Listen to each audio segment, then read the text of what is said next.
Magandang araw po sa inyong lahat mga kababayan at eto nga mga ka-review natin, finish ka na. Tamba, naku matinding pasabog, naloko na. Kaso ni Tamba, optics lang. Nako, yan pong ating aalamin mga kababayan at eto pa. Ito pong si Matibag napahiya sa batang abogado. Ayan mga kababayan, patungkol po riyan ang ating alamin at bibigyan ng reaksyon sa video ito. Pero bago po natin simulan yan mga karabyo natin, palike naman po ng video ito. Malaking tulong po yan. Maraming salamat po. At eto nga mga kababayan, bago po natin i-play yung video mga karabyo natin, eto pasadahan po muna natin itong mga nagtitrending na balita dito po sa social media. Aba, eto mga kababayan maniniwala ba kayo O eto, maniniwala ba kayo dito sa sinasabi ni Claire Castro? Sabi po kasi dito ni Claire Castro, ha? Claire Castro ibinidang si Marcos Jr. Ang nagsulat ng kanyang speech sa SONA. Ayan na mga kababayan. Ipinahayag ni PCOO si Claire Castro na si BBM mismo ang nagsulat ng kanyang talumpati para sa nalalapit na State of the Nation address sa July 27 mga kababayan. Eto ako hindi talaga ako maniwala na si Presidente Bongbong Marcos Jr. ang nagsulat ng kanyang speech mga kababayan. Kasi mga kababayan, no, yung mga matatalino nga, okay? Yung mga matatalino ng presidente ng ating bansa, no? May mga kumbaga script writer ng kanilang mga SONA. Si Gloria o si former President Duterte, merong mga script sila. Ang maganda lang dito sa mga former president natin, mga kababayan, like for example, former President Duterte, hindi siya nagre-rely doon sa ginawa ng kanyang staff, no? Kung ano yung parang guide lang, no? Guide niya lang yung script na ginawa ng kanyang staff, no? Yung speech na ginawa. Pero dito naman kay Marcos Jr., tingnan nyo na nga, biruin nyo sa pag magpe-press con, diba? Pag mag-deliver po siya ng speech, meron palagi script, di ba? Anong tawag dyan? Yung nagro-roll na mga text, di ba? Kalimutan ko lang yung tawag niyan. Okay, meron palaging ganyan. Tapos dito, siya ang gagawa ng script, mga kababayan. Ewan ko lang, pero kung kayo naniniwala kayo na siya ang gumawa ng script, baka ang lumabas diyan yung mga di ba, paulit-ulit na mga words na sinasabi niya. Baka pag siya po ang gumawa niyan, mga kababayan, baka wala tayong maintindihan. Anyway, ito po ang sabi ng ating mga kababayan. Sabi po nito, aray ko. Yan nga, yung mga ganitong sabi, a wise man once said, Di ko makakalimutan na makita ang inyong mga ngiti, makita maiyon iya kayo mag-aalamano, kayo na inyong sigaw, inyong mga halik, inyong mga pasilpi, lahat po. Di ba ganyan po ang maging resulta mga kababayan pag siya po ang gumawa, no? Tingnan natin if familiar ba siya sa sinulat niya or kaya ba niyang basahin na hindi nabubulol. Correct. Kapag ikaw ang gumawa ng sarili mong speech, it is really impossible for you to be, mabulol ka pa. Diba? Makikita natin yan, mga kababayan. Alright, ano pong masasabi nyo dyan? Just comment down below. At ito, pasadahan na po natin ito, mga kababayan. Nako, si Romualdez, naloko na. Ito pa, patatakasin yata Pasok Walang pinsan-pinsan. Kaya naman kahapon, nung Biyernes kunwari, ay pinailan na ng tuluyan ng reklamo si Tambaloslos ang aking pinsan sa ombudsman para lang may magamit silang sa SONA. Political achievement. Pero after ng SONA niya ay dismiss ang case. Sino maniniwala na papanagutin na si Tamba? Isang pa nyo sa Sandigan Bayan. Katulad ng ginawa nyo kay Marcoleta at kay Defensor. Correct. At kay Jingoy Estrada. Malinaw na gagamitin lang to. Gawa-gawa lang yan para kunyari maniwala tayo na pinupursigi ng Bangag Administration na walang pinsan-pinsan. Optics lang yan. Optics lang. Correct. Romualdez at Saldico kinasuhan na raw ng ombudsman. Ano na naman kayang pakulo ito, mga Mhm. kaopinyon? You know what? Matagal na yan eh, 'di ba? Matagal na pong kaso yan mga kababayan. Ang problema nga dito sa ombudsman, mas nauna pang kinulong nila si Senator Marcoleta kaysa kay Romualdez. Yung kay Romualdez, napakatagal na po niyan ever since mag-start yung yung flood control even before pang siguro mga kababayan. Correct me if I'm wrong ha. Pero hanggang ngayon, preliminary investigation pa din mga kababayan. Anong klaseng ombudsman yan? No? Yung mga yung mga una pang kaso hanggang ngayon preliminary investigation. Yung bagong kaso lang, 'di ba? Kulong agad, 'di ba? Talagang may pagkabias. Ayaw pang aminin ni Ombudsman Rimulya pero talagang bias kang hinayupak ka. 'Di ba? Discuss the Philippines. Concerns with Chinese President Xi Jinping Hmm. in a phone call with President Bangag that came a fresh tensions around the South China Sea.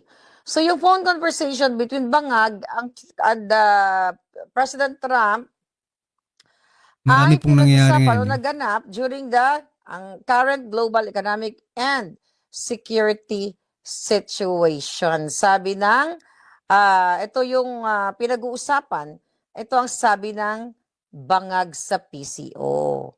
So inassure daw ni President Trump ang bangag administration na i-erase niya ang issue, kaguluhan dyan ngayon na ekskrima diyan sa West Philippine Sea o sa South China Sea o sa Ayungin Shoal kung saan pinag-aawayan niyang katubigan na yan. Mhm. Alright? So, ang eksena dyan, dahil dyan si Rubio, bumisita, di ba, during the ASEAN Post-Ministerial Conference, chuchu, so nagkaroon daw sila ng pag-uusap.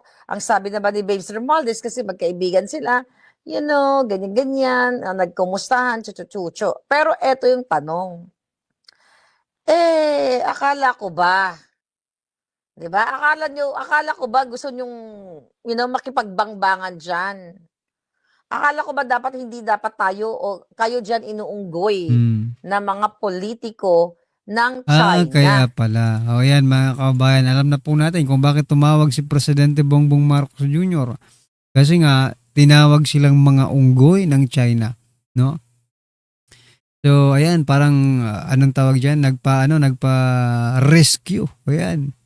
Tulungan mo naman kami, kaibigan Amerika. Oo. Ha? Dahil kami po ay binubuli na dito at kami ay ginawang mga unggoy. Hindi naman po kami mga unggoy, kaibigang Amerika. Binubuli kami ng China, ginawa kaming unggoy. Hindi kami unggoy. Kami po ay mga buwaya. Buwaya. Buwaya. Yan buwaya po sila mga kababayan, kaya nagalit sila dahil tinawag silang unggoy. Hindi naman po sila unggoy at sila po ay mga buwaya, kaya talagang magagalit sila mga kababayan. Bakit nagsumbong kayo sa amin? Right? Bakit nagsumbong si Bangag? Bakit hindi natin, wag na ako kasali dyan. Bakit hindi isolve ni Bangag yung problema? Wala naman kaming kinalaman dyan. Idinadamay niyo pa kami na mga nasa Amerika. Ang tapang... Kasi nga po, napaka-weak nga mga kabayan. Napaka-weak leader po ng presidente. He cannot face his own problem. No?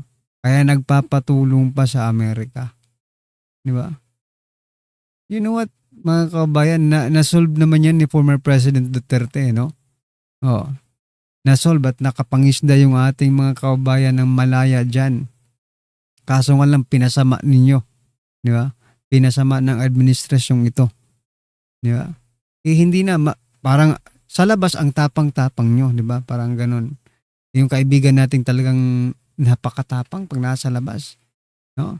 Pero pag nasa loob, pag nasa loob ng nila, bakuran, ay mga kababayan, lalo na pag nandyan po yung mga parents nila, di ba? Parang mga santo, di ba?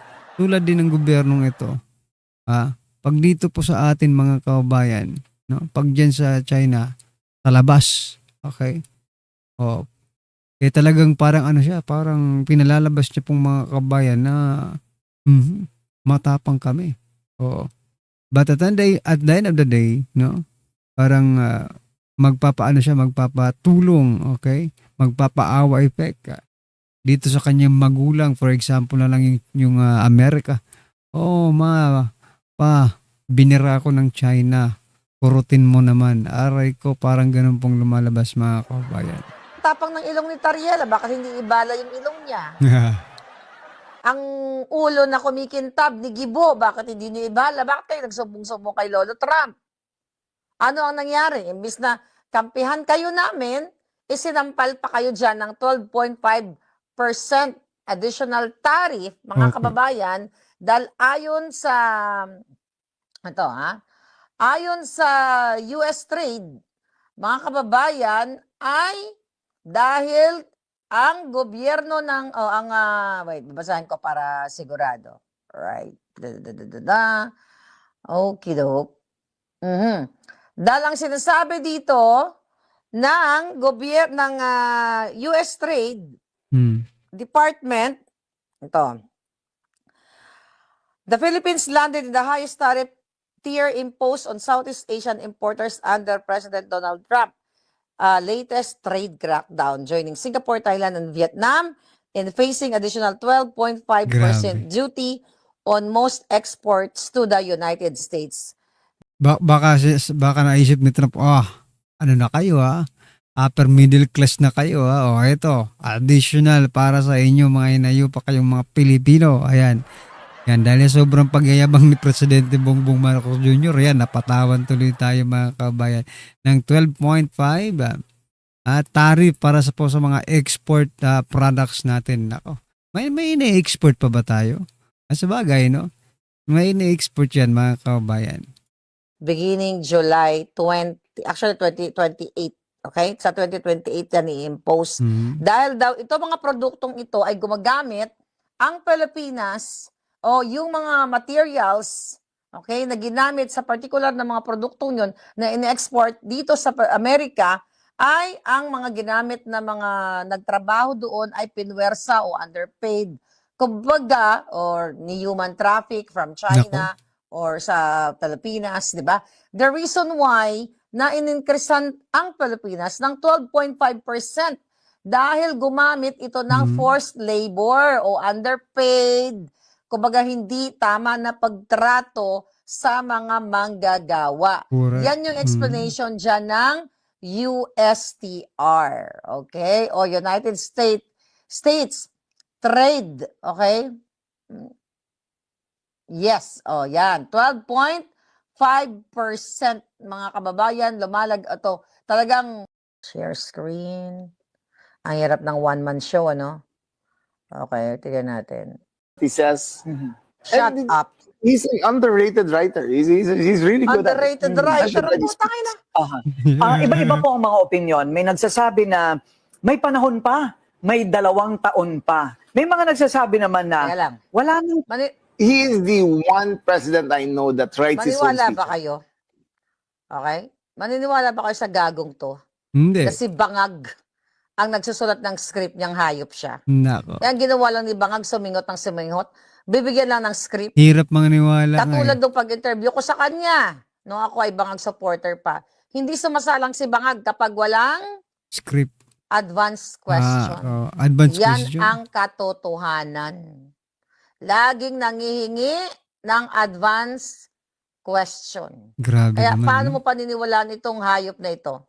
iba-iba po ang mga opinion. May nagsasabi na may panahon pa, may 2 taon pa. May mga nagsasabi naman na wala nang time para isolve lahat ng problema. Ano ang sasabihin niya? So, what is your position on that? Kasi kung kung talagang seryoso kayong isolve yung mga problema ng bansa, dapat from the very beginning of your service, no? Nang naging presidente kayo, todo-todo na kayo. Kaso ang ginawa niyo, todo-todo nga kayo eh. Full force pa. Full force pa sa pagnanakaw mga kababayan. Hindi po sa para sa ikakabuti ng ating bansa, para sa ikakalubog ng ating bansa. Biruin mo, kaliwat ka ng utang, no? Pinamimigay lang. Wala tayong mahihita diyan, no? Puro tayo liabilities mga kababayan. No matter who has been president of this Ba't country. yan ang boses mo? Parang there have been- itlog mo. 17? Hmm. You never leave everything. No one has ever left the country perfect. So if they say there's not enough time, Oh, shut yes, up. there's not enough time to solve everything, but there's enough time to solve many May things. laway ka, oh. He is the one president I know Para that si writes Luis his own Ro. speeches.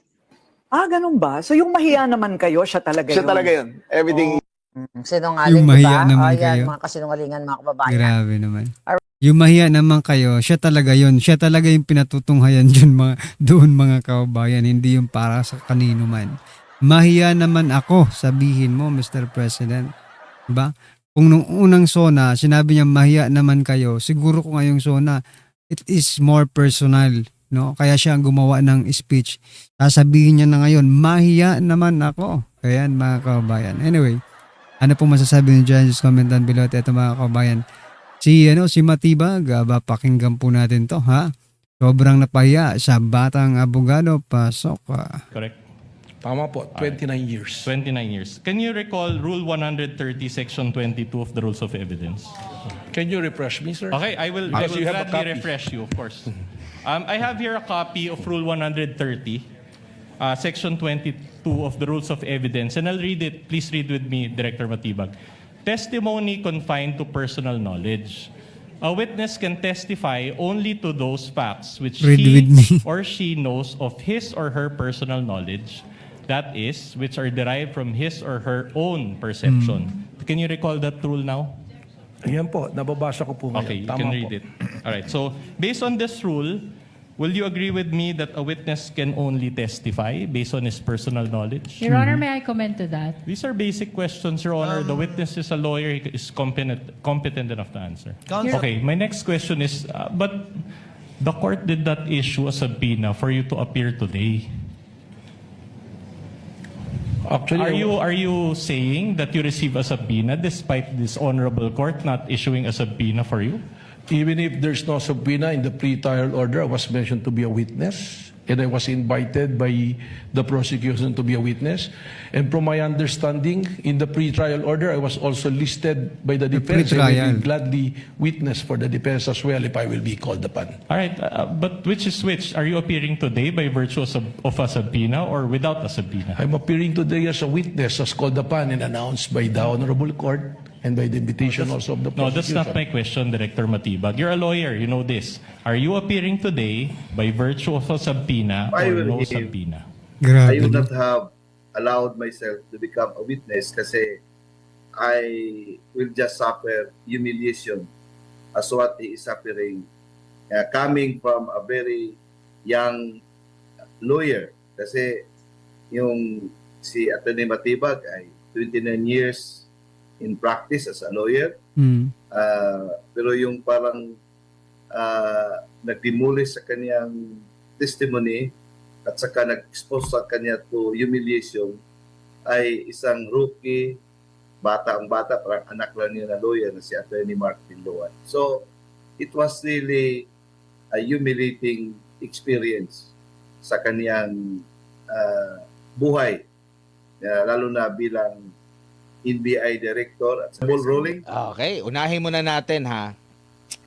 Doon po sa mga pahayag ni NBI Director Matibag, nakita nyo ba yung pagiging, kung pagbabasehan natin yung kanyang pahayag sa investigasyon niya dito sa sinasabing may grave threat na nagawa ang pangalawang Pangulo, yung tamang klase ng pag-iimbestiga na talagang independent, kasi pinagmamalaki niya ito na independent talaga, na umayon sa tamang proseso at hindi selective, attorney. Kung pagbabatayin natin yung kanyang testimonya, mga at least 2 araw I go by with the observation of many or a lot of Filipinos who observe the appearance and the testimony of NBI Director Melvin Matibag. He is really not representing independence. Na ipakita na his wife is one of the endorsers. Nako. And then he was not even the director then, Hmm. director of the NBI at the time of the alleged or of the time of the utterances made by the Vice President. So, wala siyang personal knowledge as Correct. was Mas may personal knowledge pa si ano si Director Santiago, mga kaubayan, no? Kaysa po dito kay Matibag. Tapos siya ang umapir diyan. clearly established during the cross-examination. Wala siyang personal knowledge at Mhm. saka yung mga sinasabi niya ay lahat ay speculation lamang. So, in effect, instead na sabi nila may ipapalabas na parang bumba o parang pasabog. Pasabog. Wala. Naging quitis yun eh. So, Pitis it did na lang. not help at all in any manner to the cause of the Pasabog, prosecution for the purpose of establishing Article 4 in the impeachment complaint. Opo, no. Banggitin ko lang po yung yung sinasabi niyo po na pagiging niya, dapat may personal knowledge siya paghaharap sa korte, no? Bilang isang witness. Kasi nga sinasabi nga dito sa Rule 130 Section 22, a witness can testify only to those facts which he knows of his personal knowledge, that is which are derived from his own perception. Siya ay So yan po yung rules of evidence, mga kaubayan, na sinasabi ni Attorney Mark. NBI chief. So, malamang sa malamang, wala siya doon sa mismong, yung kumbaga parang hands-on, more on supervisory siya, at yung mismong mga involved na mga pangalan na sinasabing na nagkaroon ng banta, hindi pwedeng manggaling sa kanya. Dapat mismong galing doon sa taong yon, attorney. Grabe no, mga kaubayan. Si Attorney, ito si Matibag, mga kaubayan. Nagbebenda naman po sila ng rules, no? Law, mga kaubayan. Mismong sila, binibend po nila yung law, di ba? So, ano bang implication nito para sa atin, mga karbinet? Tayo mga ordinaryong Pilipino, di ba? Pwede nilang gawin yan to anyone, no? Na kung may galit sila, for example, no? Pagdiskitahan tayo, pwede nilang gawa ng kasi nabibend nila yung law di ba? Exactly. So, nakakaawa yung kanyang appearance. Nako. If I were him, I would not have allowed myself to become a witness kasi I will just suffer Nakakaawa ka, humiliation as what Matibag. he is suffering. Coming from a very young lawyer kasi yung si Atty. Matibag ay 29 years in practice as a lawyer. Pero yung parang nag-demolish sa kanyang testimony at saka nag-expose sa kanya to humiliation ay isang rookie, bata, parang anak lang niya na lawyer na si Atty. Mark Pinloan. So, it was really a humiliating experience sa kanyang buhay, lalo na bilang NBI director at saka isang lawyer. Na naharap ka sa ganung klaseng court appearance na in the first place, dapat hindi siya nag-appear kasi wala talagang maitulong yung kanyang supposed evidence. He has no personal knowledge. He was not the director of the NBI at the time of the incident. So ano bang masasabi niya? So ang masasabi niya ay parang, sabi nga ni Atty. Binloan, chismis lang. And Dismiss lang. that is Hearsay. not helping the cause of the prosecution. Remember, Admar, itong impeachment trial, dalawang korte ang nakikinig dito. Una, yung mga senator judges.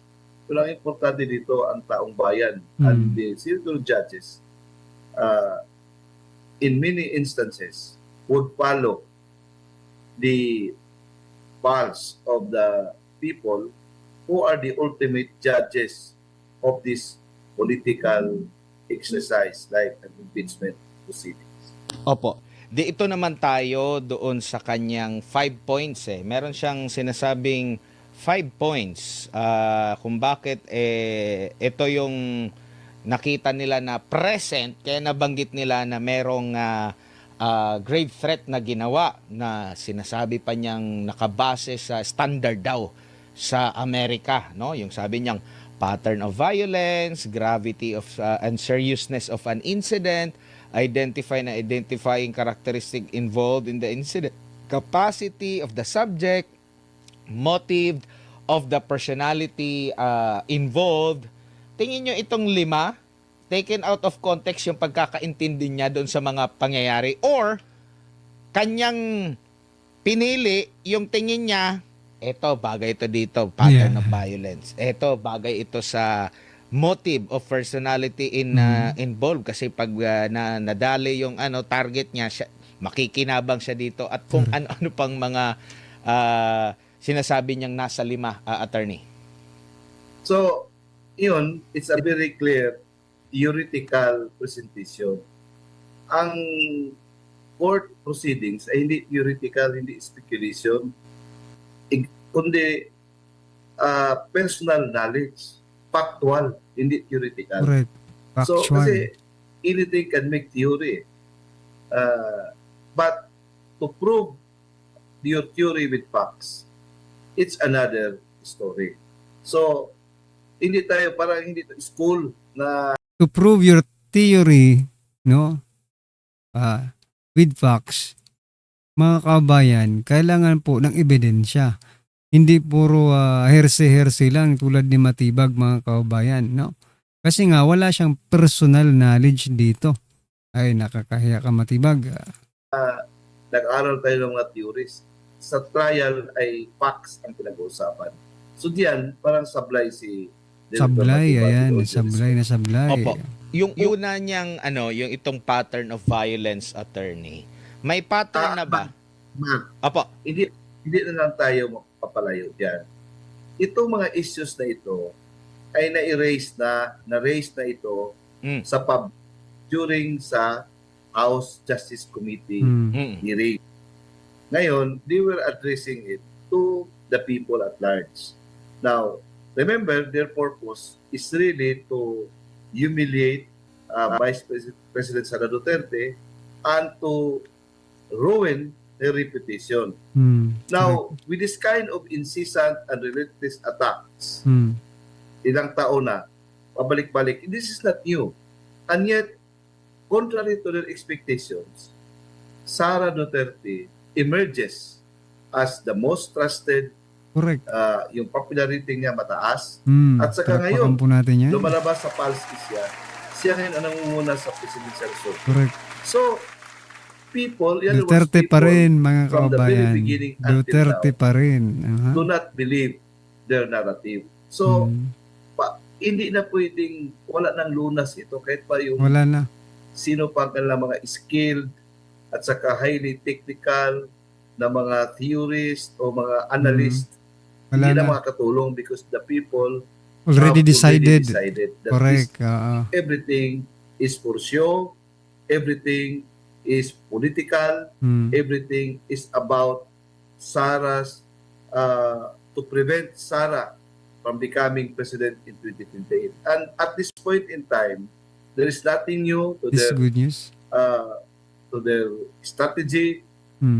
So, what else can we expect? I think after this, another quarter, another survey will come out. Kasi nga mga kabayan, masyado na po silang desperado. Since day one ng kanilang pagiging presidente, ng kanilang administrasyon, ng kanilang pagiging House Speaker ni Romualdez, no? Masyado po silang desperado. Okay? Kumbaga, they are so obsessed with VP Sara naman patanggal ito sa pwesto sapagkat alam nila sa kanilang mga sarili, mga kababayan, na walang tatalo kay VP Sara. Diba? Nung nakarang eleksyon, mga kababayan, no, ng presidential election, alam na alam ni Presidente Bongbong Marcos Jr. at ng iba pang mga politiko, no, na itong si BBM ay nakisakay lamang. Oo. nakisakay lamang sa barko or sa bangka ni BP Sara para makarating siya sa kanyang paroroonan ngayon, mga kababayan. And yet, ano pong ginanti nila? Ganito pa. Kaya tayong lahat po, mga karibyo natin, ay umaasa na magkakaroon po talaga. There is always a time, no? Dadating ang oras. There is a time for reckoning, mga kababayan, and we will wait. Wag nating ipanalangin maguruguro sila, wag nating ipanalangin na may mangyari sa kanila. Para makita pa natin. Para makita natin kung ano ang mangyayari sa kanila pagdating ng 2028, mga karibyo natin. Alright, ano po ang inyong opinion dyan? Just comment down below, mga kababayan. At syempre, huwag mong kalimutang i-like ang video ito, mga karibyo natin. Malaking tulong po yan. Maraming salamat po.